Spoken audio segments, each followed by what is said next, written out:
Welcome back to TearRing Saga. We had our final route split last time, and now it's time for the best, in air quotes, scene in the game.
Okay, so all of those were direct flashbacks, but I don't think the idiot thing part.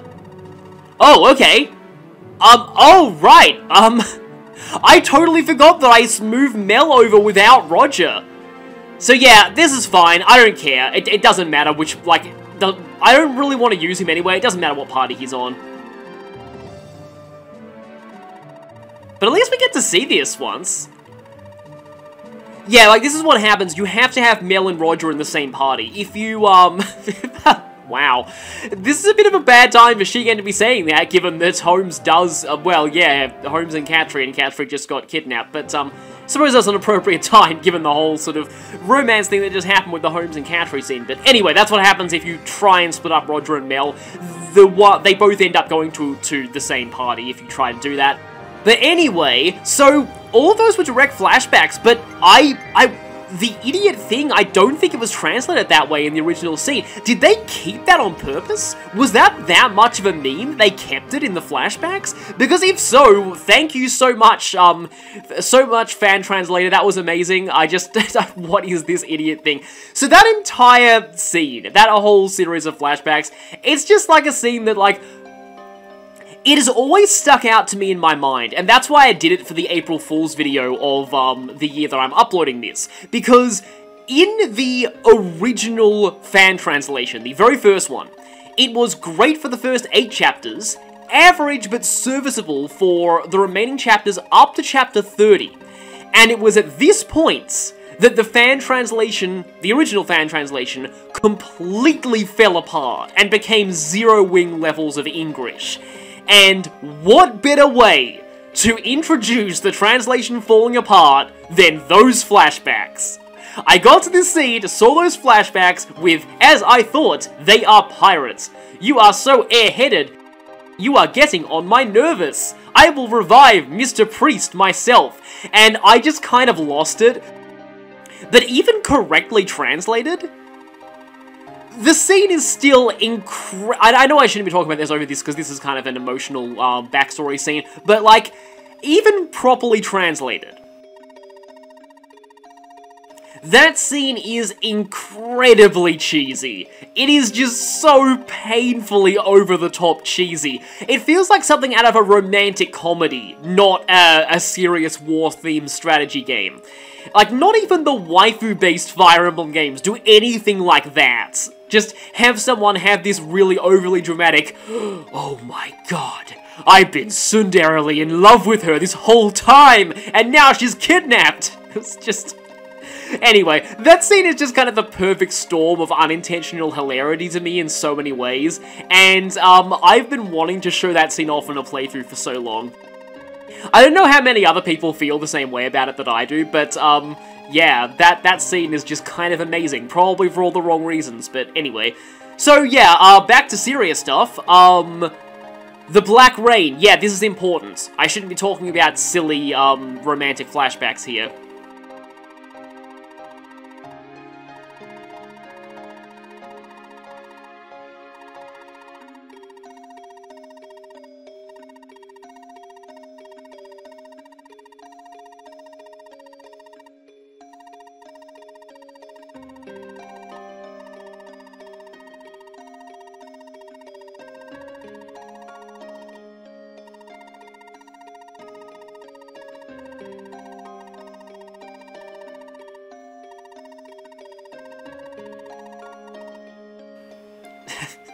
That's a pretty nice way of putting it, Holmes.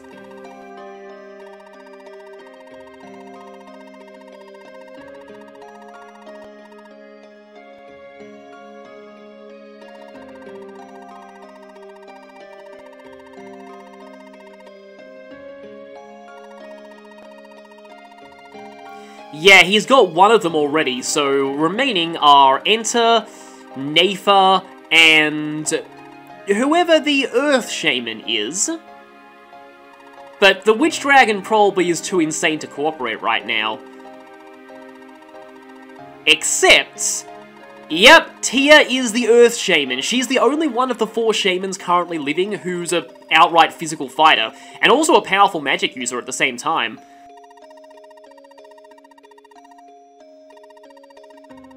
Yeah, Holmes just suddenly realized how bad things are, and this is probably why Gwen Chaos... Oh, you know, again, dialogue predicting what I'm saying. Why the cult hasn't made their move until now.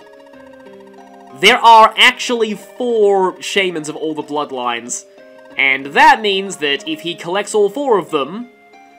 Holmes is getting a little bit down on himself at this point. Surely there's some way that we might be able to salvage things. I mean, we're pretty strong. Hopefully we can take Gurzel. Now, this shop here sells door keys. I would recommend picking up at least a few of them before you head out.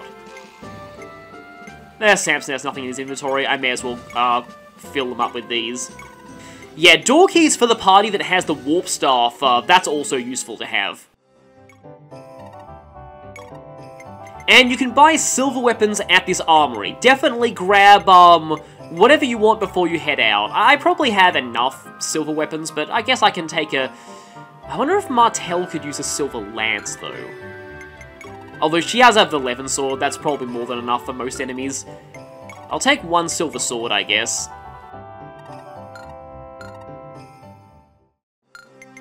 And yes, get what you need at the city before you move, because once you do... well, more cutscenes. Yep, Father Law is going to be leaving us, so no more exposition. Oh, if only it were that simple.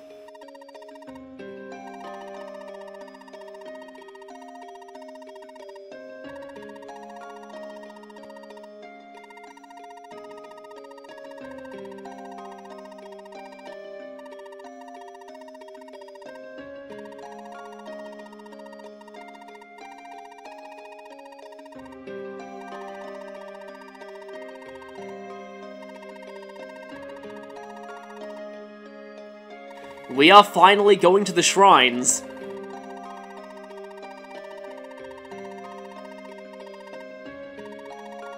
Yeah, how does just a random priest know all this stuff?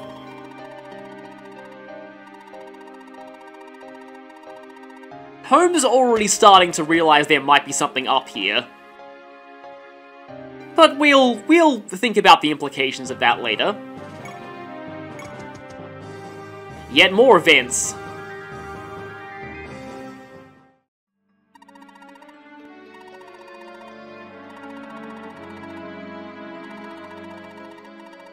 Yeah, it was our fault for just leaving her somewhere unguarded.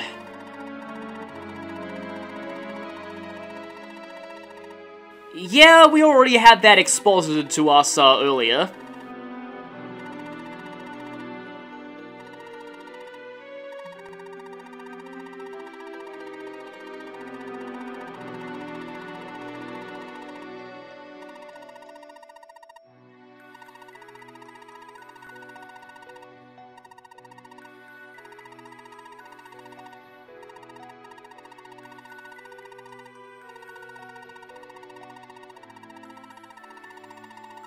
Well, that's convenient, because we were just heading there to find the legendary sword.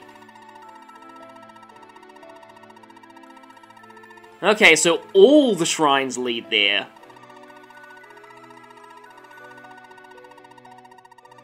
Yep, that is the Forbidden Bridge.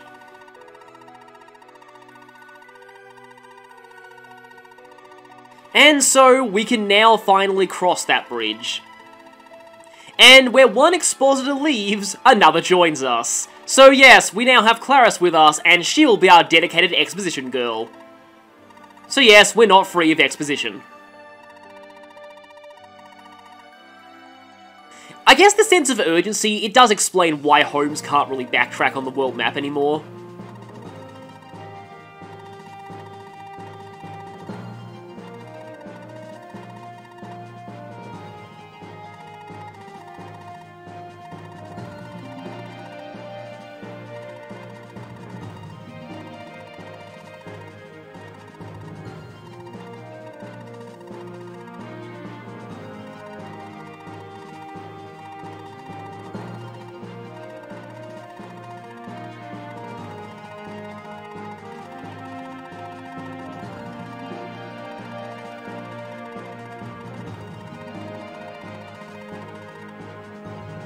Yeah, get more, subtle gameplay hints there. But we can also use the armory and vendor at the hidden village. Which I think has pretty much the same stock it had before. Leather shields may be somewhat useful. If only for provoking enemies into attacking people. In fact, if you didn't recruit Sierra via, oh yeah, now might also be a good time to stock up on healing staves. But I think I should have enough.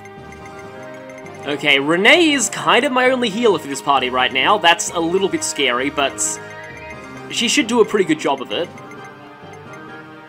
Yeah, I can give you the physics stuff. I forgot to mention this during the videos, but just as a heads up, if you had anyone running the shops in Erail, they will be automatically returned to your party once you reach the Forbidden Bridge on your way to the Fire Shrine.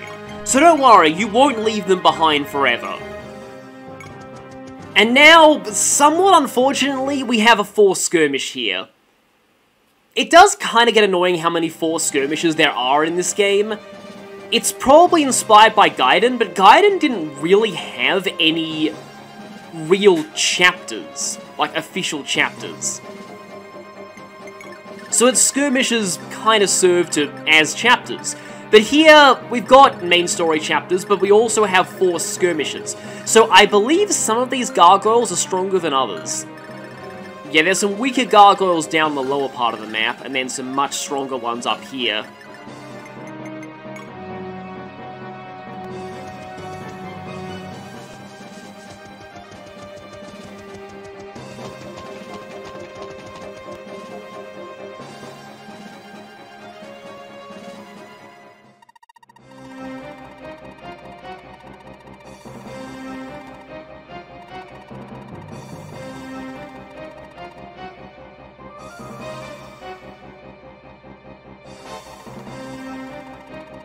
Oh, well, there are actually special events here based on who you, bring to this map.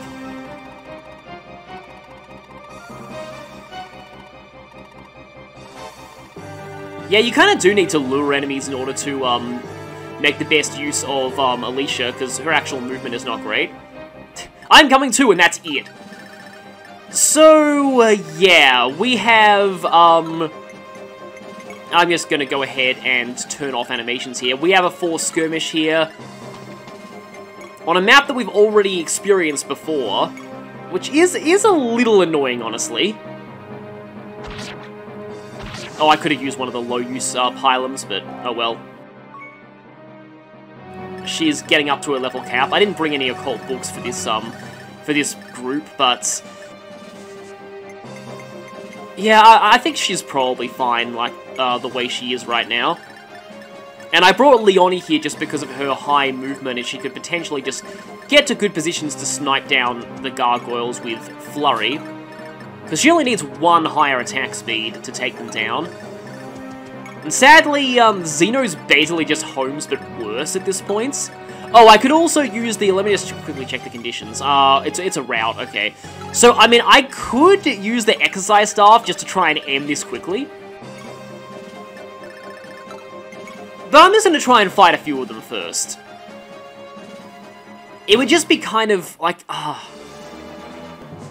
know it is somewhat awkward to be, like, planning out how to handle videos in the middle of a video, but I'm just not sure whether because I don't like cutting out mandatory battles in pretty much anything I do. In fact, it actually does frustrate me quite a lot when people do that. It's a problem that I have with a lot of Pokemon Let's Plays that I've seen. Often they'll just speed up or cut out trainer battles, and it's just like, they're like the main meat of the game. Why would you do that?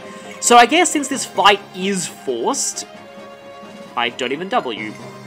That's really annoying. Like, since this fight is forced, I probably should endeavour to show it in full. Which does mean more videos until we get to the real interesting parts, but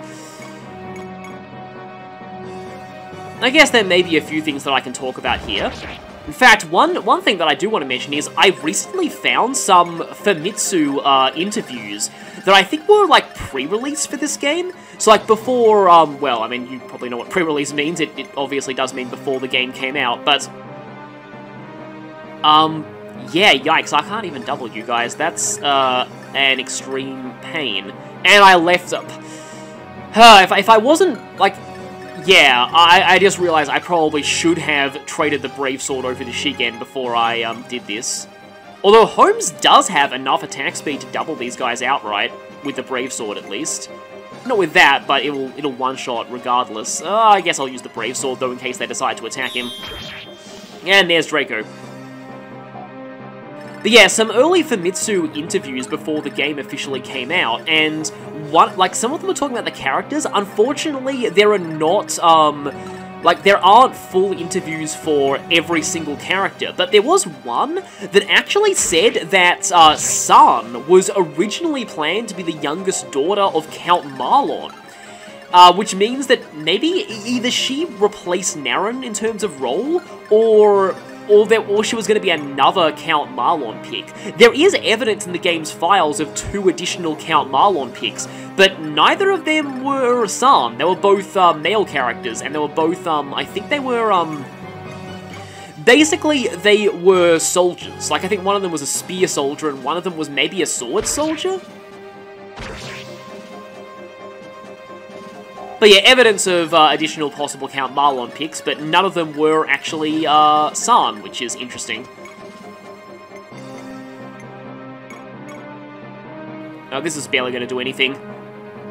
Oh, right, yeah, for some reason I have Shigen's animations on custom, so when I turn everyone else's animations off, his are on. And yep, no damage thanks to the shield blade, which is unreliable, but it can be somewhat useful. There was also, and this wasn't actually an interview, but it was a, oh, San actually can still move. Maybe she should head in here and try to flurry down some more gargoyles.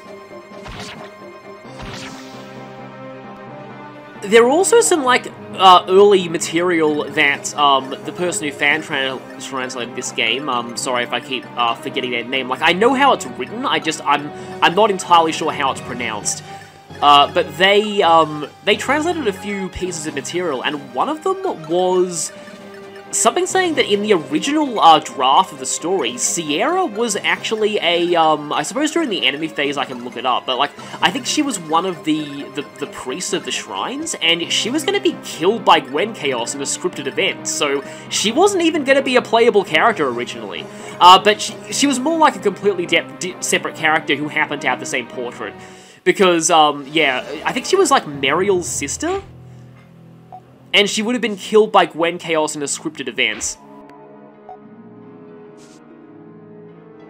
So that's kind of strange, honestly.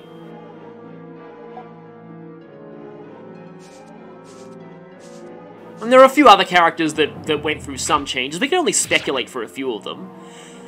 Speaking of speculation, though, I just thought of a tangent that I could actually go on here that I kind of wanted to address at some point. And it's the Kaga left notes theory. So, if you've been around the fanbase surrounding this game, and Bearwick Saga, you might be aware of this theory. There are some people who are just so adamant on the idea of Kaga did it first, that they believe that Kaga had some notes for storylines that he left a copy of with Intelligent Systems, or that at least Intelligent Systems still had access to, that when he left the company, they went and they used his notes for some of their future stories, and he also used those notes for future stories, so you get some games that have similar plot points. And here's the thing, though. I have been hesitant to talk about this since I believe that it is just a theory and has not been officially confirmed. This kind of thing, I will only really accept it if there is actual hard proof. And I haven't seen any hard proof, so I'm not going to be going on about it in a video, because I don't like misinformation, although that's a little bit hypocritical, because I have been guilty of misinformation in the past. Case in point, let me just, okay, yeah, the 30 HP one should probably get Dire Thundered. Case in point, yeah, I said in my Radiant Dawn transfer bonuses video that Khalil gets Largo's transfer bonuses in Radiant Dawn. This is not true. People have definitively proved this, but Largo's transfer bonuses do not go to anyone, Khalil or otherwise. They just end up completely wasted when you transfer them to Radiant Dawn. So yeah, this is the kind of thing that I wish YouTube still had annotations for, because I could just put up an annotation, and every time she gets HP, I'm always holding my breath to see if she gains, movement, but no, she did not. Yeah. I could have put up an annotation saying, this information is wrong and outdated, but I can't do that anymore because YouTube got rid of annotations. But anyway, you get the idea. I just, like, it does kind of stem from one thing I've a few things I've seen where some big YouTubers say things and everyone takes them as fact just because they said them, and they end up spreading in the community. Like, Chuck Conroy has even gone on about that in the Runaway Guys, talking about how he's actually had issues with that in the past. Though I really still want to know, like, I still refuse to believe his theory about Wes being the original planned villain of Pokemon XD. That's one of his theories that I do just want to see, like, you know, if there's proof, and if there's, or if that was another case of him maybe making a mistake with his research. And it's actually that alone that's kind of been part of my, ideology for this kind of thing. Like, I don't want to talk about something if it's just a theory. And if it is just a theory, I will just stress, this is just a fan theory, it's not definitively proven. So, as far as I know, Kaga leaving notes has not actually been proved.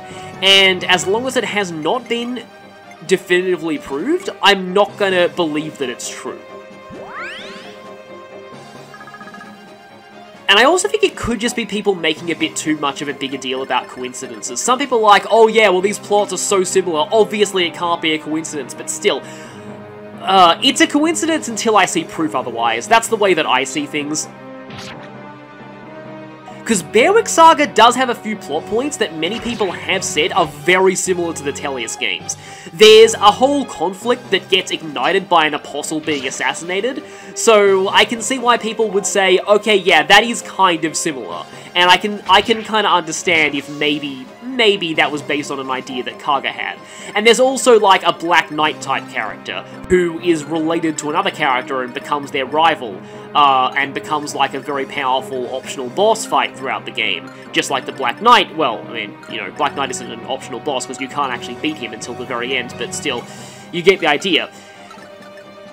What I do want to stress, though, is for TearRing Saga, I'm not sure... I don't personally agree with it being similar to Fire Emblem 7, Blazing Sword, at all. In fact, at this point, FE6 hadn't even been made.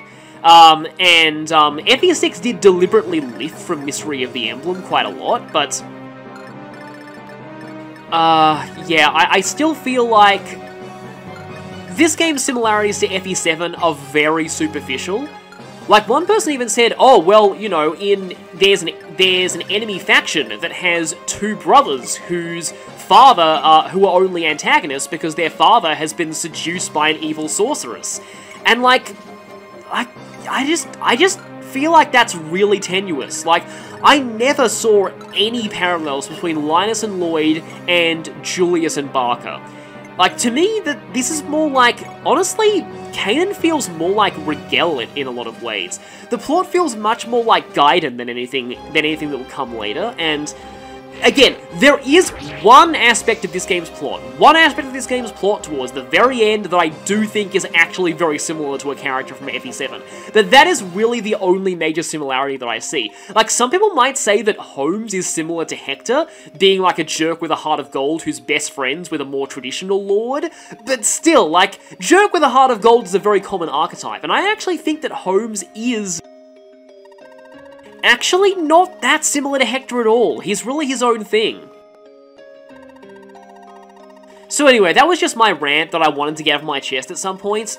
I mean, some people do believe that there may be, like, definite similarities and that Kaga may have left notes and stuff, but again, like, if I see, like, an official leak or proof of it, then I'll believe that. But until then, I'm just treating it as speculation. Okay then, so Gurzel is still active as far as the presence goes, even though he's dead. That is kind of scary. But it is sort of the same thing that happened with Duma in a way.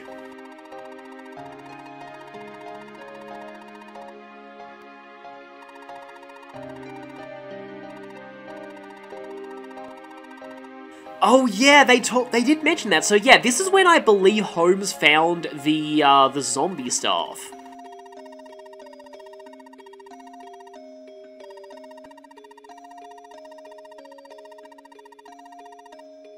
Yeah, true. Just Holmes doing a random bout of Indiana Jones action probably wouldn't have broken the seal and unleashed almost literal hell.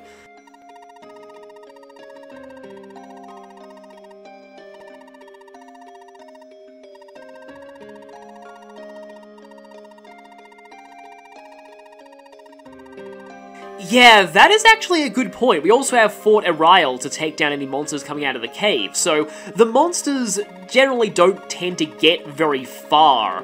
Whereas in Leader, there's no one left, so the monsters have free reign, and they can just keep multiplying, and they've gotten to the point where